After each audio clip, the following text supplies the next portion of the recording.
জমে উঠছে নির্বাচনী প্রচার। সারা বাংলাদেশে তো জমছেই, তার মধ্যে খাগড়াছড়িতে জমে উঠছে নির্বাচনী প্রচারণা। বাংলাদেশের মধ্যে খাগড়াছড়িতে নির্বাচনী প্রচারণাটা সবচেয়ে সুন্দর এবং ব্যতিক্রমী। খাগড়াছড়িতে পাহাড়ে পাহাড়ে নির্বাচনী প্রচারণাটা খুবই সুন্দর এবং এখানকার পরিবেশ অত্যন্ত আনন্দময়। যেখানে পাহাড় দেখার জন্য আমরা যাই, সাগর দেখার জন্য আমরা যাই, মানুষ যায়, সেখানে নির্বাচনী পরিবেশে যে পাহাড়ের স্মৃতিগুলো, পাহাড়ে পাহাড়ে কীভাবে নেতৃবৃন্দ, বিশেষ করে বিএনপি নেতৃবৃন্দ জনাব মওদুদ ভূঁইয়ার পক্ষে নির্বাচনী প্রচারণা চালাচ্ছেন। পাহাড়ে পাহাড়ে জনাব মওদুদ ভূঁইয়ার পক্ষে, জনাব মওদুদ ভূঁইয়ার সমর্থকরা ধানের শীষের পক্ষে নির্বাচনী প্রচারণা চালাতে পাহাড়ে পাহাড়ে ঘুরে ঘুরে জনসম্মুখে জনাব মওদুদ ভূঁইয়ার কথা বলতেছেন। এবং এই পাহাড়ে দেখা যাচ্ছে যে জনাব মওদুদ ভূঁইয়ার পক্ষে জনাব মওদুদ ভূঁইয়ার স্ত্রী বা খাগড়াছড়ি বিএনপির প্রধান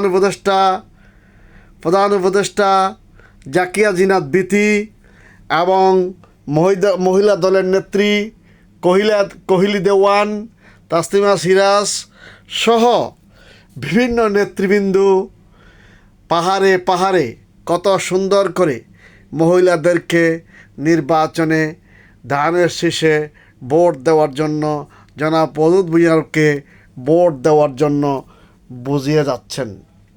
এখানে একটা বিষয় লক্ষণীয়, বাংলাদেশের সমতলের জেলা অপেক্ষা যে পাহাড়ের নির্বাচনটা একটু ভিন্ন ধরনের।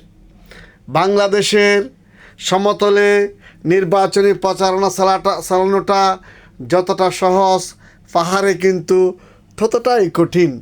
পাহাড়ে পাহাড়ে গিয়ে যে নির্বাচনী পরিচালনা করা, নির্বাচনী প্রচার করা, এইগুলো অনেক কঠিন।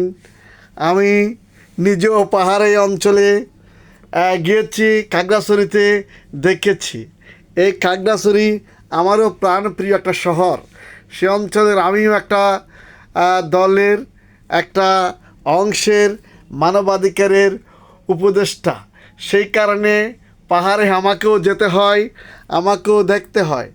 তাই আমি দেখেছি যে এখানকার রাজনীতি, এখানকার আইন, এখানকার সভ্যতা, এখানকার কৃষ্টি, এখানকার সংস্কৃতি একটু ভিন্ন ধরনের। খাগড়াছড়ি, রাঙ্গামাটি, বান্দরবন এই অঞ্চলগুলো বাংলাদেশের আইনের, সাধারণ আইনের থেকে একটু কিছু ব্যতিক্রমধর্মী আইনও আছে এবং এখানকার লোকজন খুবই পরিশ্রমী। তারা পাহাড়ে বসবাস করে, বিশেষ করে উঁচু অঞ্চলে। এই অঞ্চলের মানুষগুলোর সাথে মিশতে পারলে কিন্তু এরাও আপনাকে খুব আপন করে ভাবে। যাই হোক, কথা হচ্ছে সামনে নির্বাচন, সকলের ভোটাধিকার প্রয়োগ করতে হবে। খাগড়াছড়িতে যে নির্বাচনী প্রচার চলতেছে সেটা সারা বাংলাদেশে আমার মনে হয় একটু ব্যতিক্রমী এবং সবচেয়ে বেশি সুন্দর নির্বাচনী প্রচার খাগড়াছড়িতেই চলতেছে। অপর দুটি পার্বত্য জেলা, সেখানেও নির্বাচনী প্রচার চলতেছে, কিন্তু সেখানকার থেকেও জনাব মওদুদ ভূঁইয়ার পক্ষে নির্বাচনী প্রচারটা বেশি। খাগড়াছড়িতে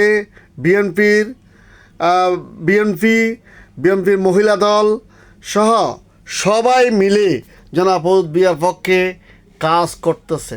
এখন দেখা যাচ্ছে এখানে গত কিছুদিন আগে যে ত্রিপুরা সম্প্রদায়ের লোকজনের সাথে জনাব মওদুদ ভূঁইয়া এবং মহিলা দল সবাই মিলে একটা সুন্দর সমাবেশ করেছে। গতকালকে সম্ভবত চাকমা সম্প্রদায়ের সাথেও একটা নির্বাচনী মিটিং হয়েছে। সুতরাং জনাব মওদুদ ভূঁইয়া সাহেব বলেছেন, পাহাড়ি বাঙালি সবাই মিলেমিশে আমরা খাগড়াছড়িকে গর্ব। খাগড়াছড়ি নির্বাচনের জন্য একটা মডেল হচ্ছে। খাগড়াছড়িতে দেখা যাচ্ছে খুব সুন্দরভাবে নির্বাচনী প্রচার চলতেছে। এখানে পাহাড়ে মহিলারা, পুরুষরা সবাই যাচ্ছেন। এখানে পুরুষরাও, মৌলানা মৌলবীরাও, এমনকি ওলামা দলের সাথেও জনাব মওদুদ ভূঁইয়ার বৈঠক হয়েছে। সবগুলো মিলে খাগড়াছড়িতে একটা নির্বাচনী প্রচার খুব সুন্দরভাবে জমে উঠেছে। যেই নির্বাচনী প্রচারটা বাংলাদেশের অন্যান্য অঞ্চল থেকে কঠিন, কিন্তু তিনি অনেক আগে থেকেই এই নির্বাচনী প্রচার শুরু করেছেন। যাই হোক, কথা হচ্ছে খাগড়াছড়িতে অন্যান্য দলগুলোও নির্বাচনী প্রচার চালাচ্ছে। বিশেষ করে জামাত ইসলামী এবং এনসিপি ও নির্বাচনী প্রচার চালাচ্ছেন।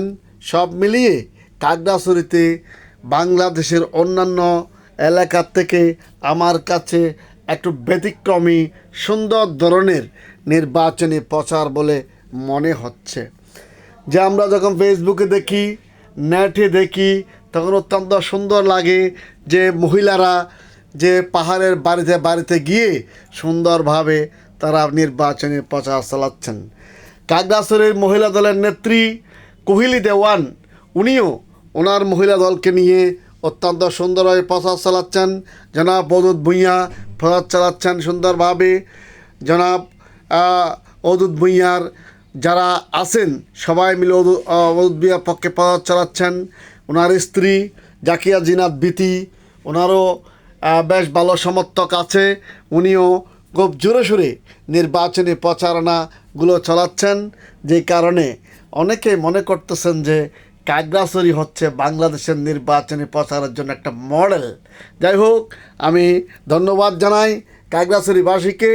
সবাই মিলেমিশে সুন্দরভাবে বাঙালি, অবাঙালি, পাহাড়ি বাঙালি সবাই মিলেমিশে খাগড়াছড়িটা গড়ে তুলবেন।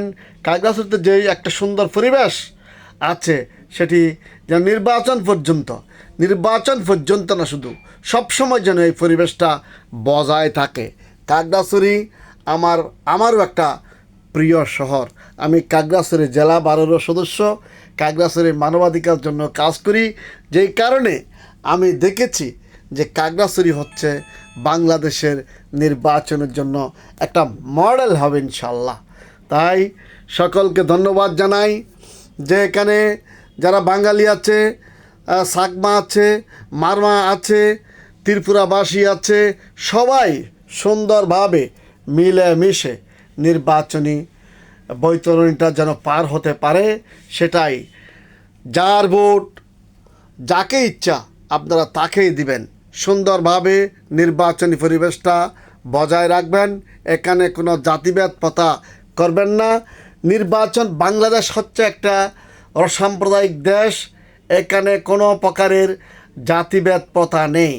এখানকার মানুষ সবাই সমান অধিকারভুক্ত।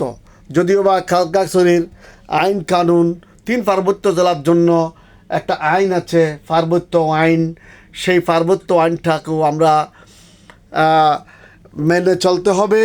আমাদেরকে মানতে হবে যে রাষ্ট্রের বিশেষ কারণে বিশেষ অঞ্চলে বিশেষ আইন থাকে। যাই হোক, এখনো পর্যন্ত যে আইন যেভাবে আছে, আমাদেরকে সকলকে সেই আইনটা আমাদেরকে মেনে চলতে হবে। বাঙালিদেরকেও বুঝতে হবে যেটা খাগড়াছড়ি এইখানকার জন্য একটা বিশেষ আইন আছে। সুতরাং আপনাদেরকে সেটা মাথায় রাখতে হবে।